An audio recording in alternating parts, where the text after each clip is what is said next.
Greetings Fidget spinners.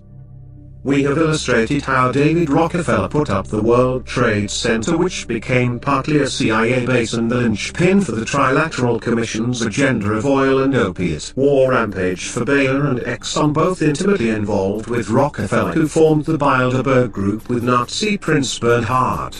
Well, it turns out after the Enron scandal of 2001, the documents linking Enron to JP Morgan Chase were in building number 7, which fell a half-hour later in obvious controlled demolition. It was almost as if it were a planned implosion. It just pancaked. Well, pancaking almost like a precision implosion. It's reminiscent of those pictures we've all seen too much on television before, when a building was deliberately destroyed by well-placed dynamite to knock it down. This also Madoff supporting company, which falsely foreclosed on active duty soldiers, had started from the beginning on lies, considering that the forefathers hated banks. Aaron Burr, the Chase CEO, snuck a Trojan clean water bill with an attachment for bank legalization. Then Burr shot his main critic Hamilton in 1799, and thus was Chase born.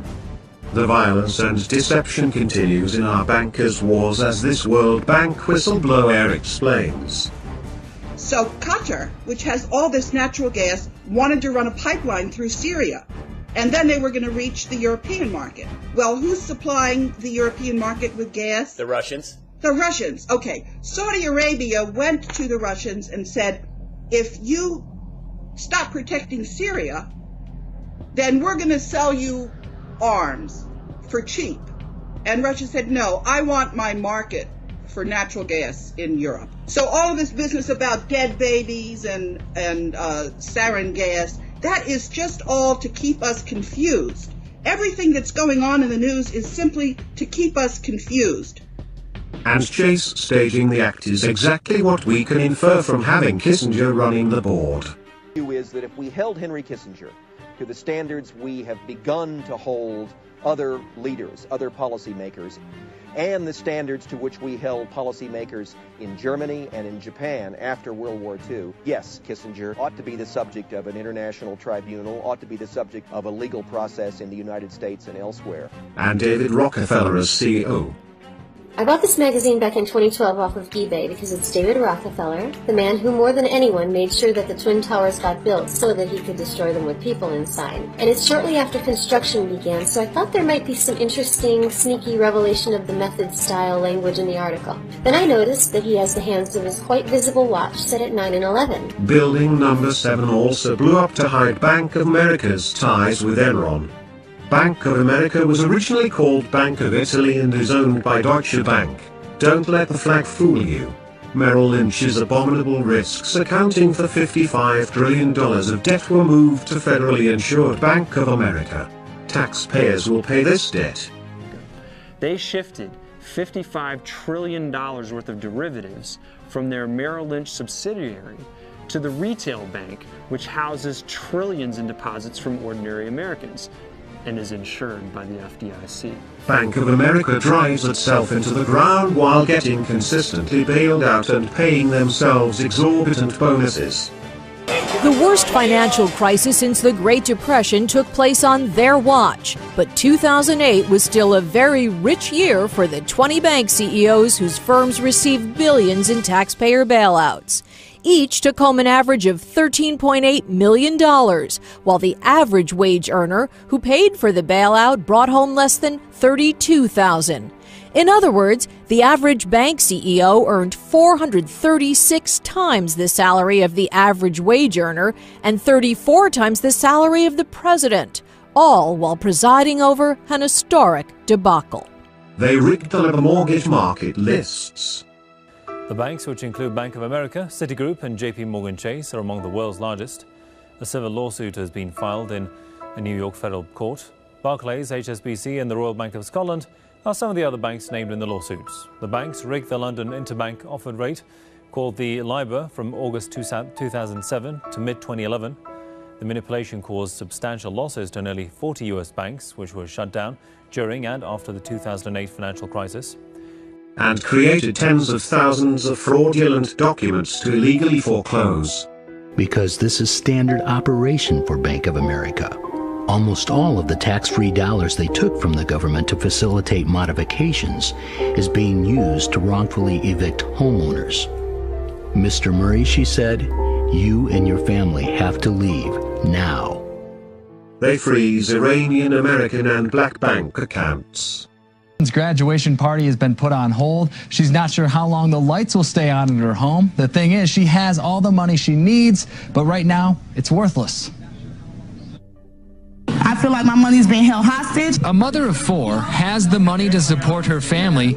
She just can't get it. Every single dime is tied up in that bank. And her bank, Bank of America, says it's just doing things by the book in the name of protecting customers. So she went to get another $5 grand at the branch in Dearborn. The guy behind the counter, he started asking me where did I get the money from and a bunch of questions, and I told him I feel like that's none of his business, so I'm going to go to another branch where I feel more comfortable. And when she went to that second bank, they told me my account was on hold, has been frozen for fraud. And we've had to dump some emails for their attacks on WikiLeaks. The hacker group Anonymous is now releasing what it claims are Bank of America emails. And in it, it says the company shows that it's hiding foreclosure information from realtors, and for regulators for that matter.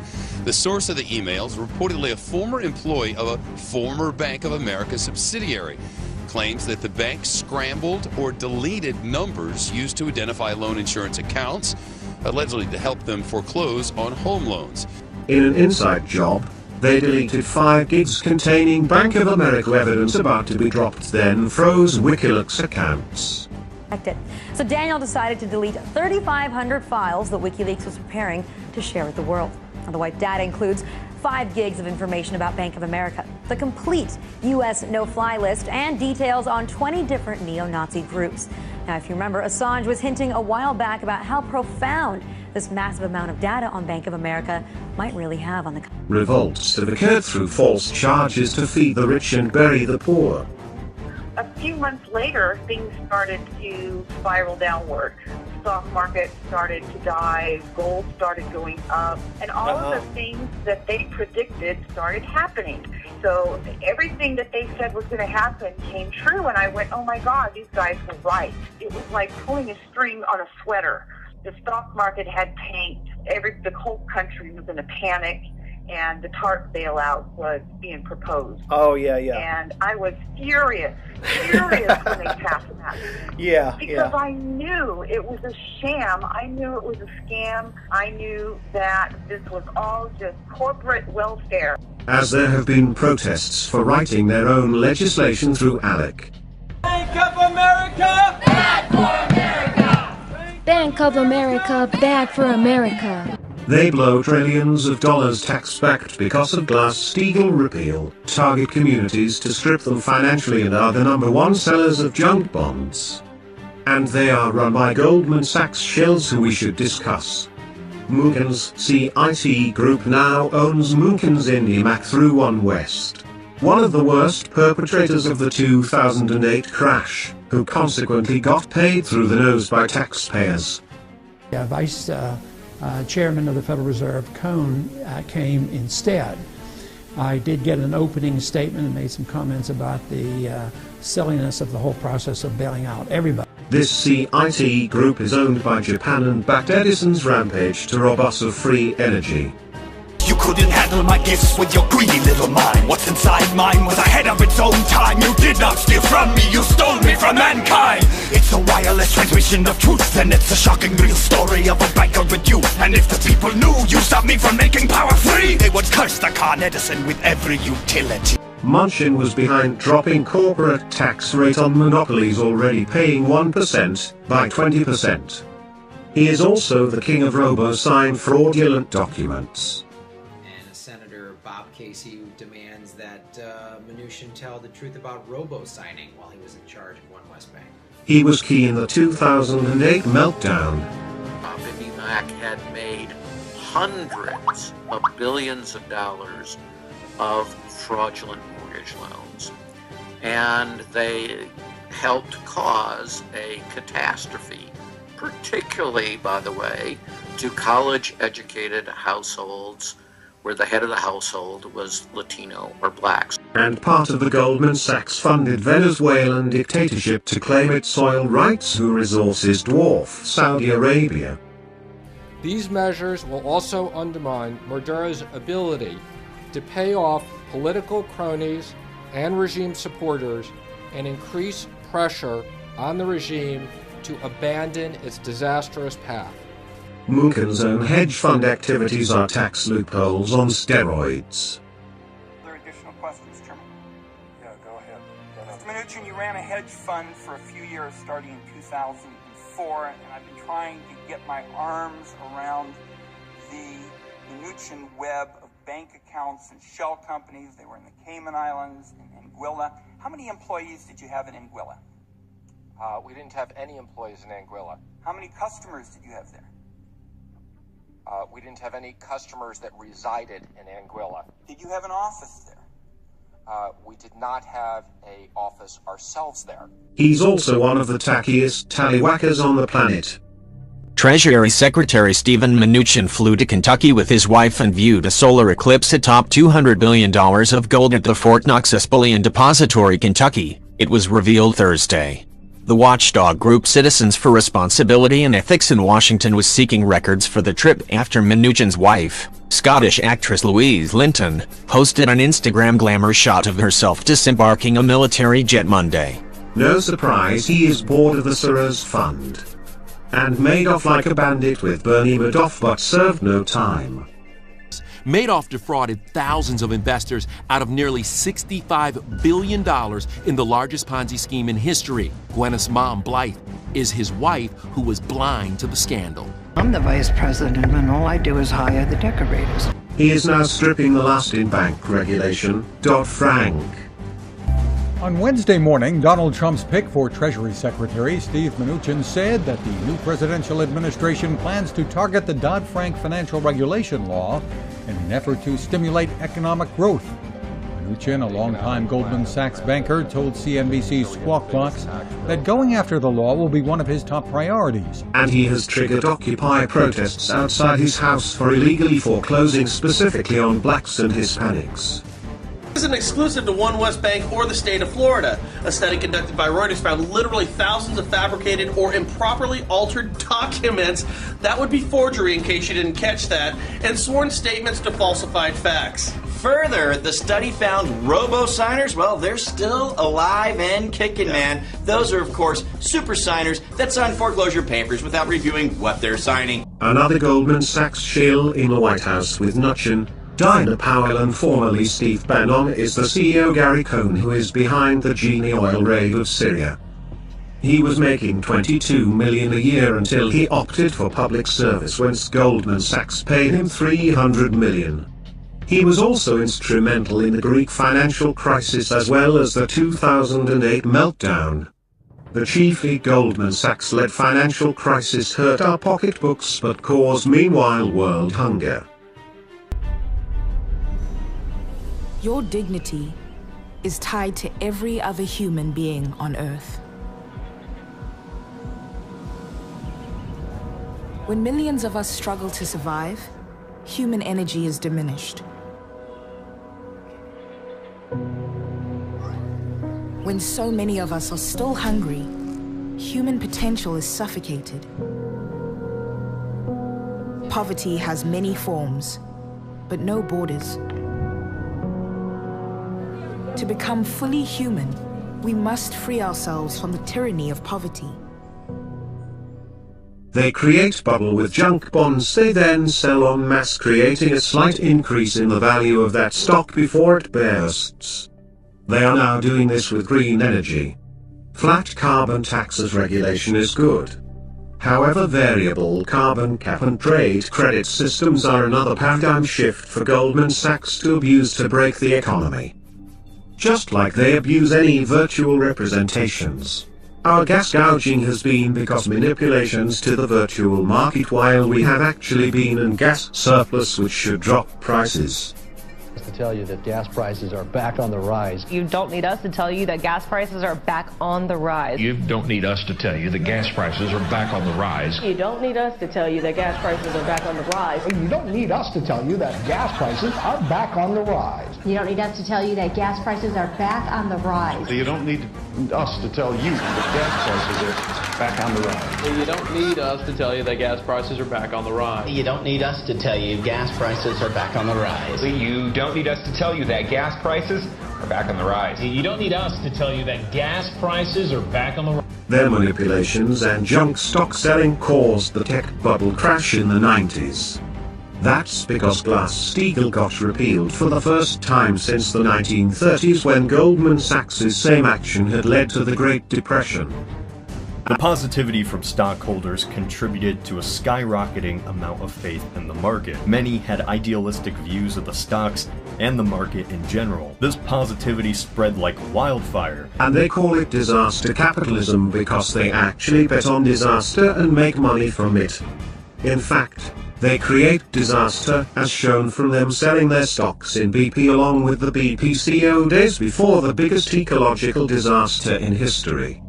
Halliburton, that was working with them, also bought an oil cleanup team they could all invest in days before the spill. Wait, you're saying British Petroleum put all that oil into the Gulf on purpose? Yes. All of the evidence, there's a lot of it, indicates that they were planning well ahead of time. The evidence begins months before the spill, as giant Wall Street players start selling off hundreds of millions of dollars of BP stock. BP's chief executive, Tony Hayward, cut his losses too, almost like he knew something was going to happen. In fact, BP's CEO had unloaded about a month ahead of time a third of his entire stocks in BP. That's the CEO of the company. Yeah. Hayward sold his shares in his own company on March 17th, weeks before the spill made BP stock plummet. He made millions. People who held on to their BP stock lost their shirts. They work with other bastards in the industry to control 80% of the market. So, they can rig the games just like the mafia running a casino. And there is no bigger game than tanking a country, as they did to Libya, sweetening the pot with prostitutes. A Libyan investment fund has filed claims against Goldman Sachs, and their allegations can serve as a lesson to us all. The investment fund is called the Libyan Investment Authority, or the LIA. It was set up under Gaddafi in 2006 with the goal of investing in the country's oil to raise Libya's profile on the global stage. So, Goldman Sachs bankers stepped in to woo their business. According to the Libyan investment funders, the Goldman bankers bought them prostitutes, flew them around in private jets, put them up in five-star hotels, held business meetings on yachts, all with the express purpose of winning that business. End of it. So let this story be a lesson to us all. Never invest billions of dollars with bankers who get you hookers, because you'll probably get screwed. They should have no credit but pay the people making the credit ratings. They also make fake Halfton programs to write off their debts.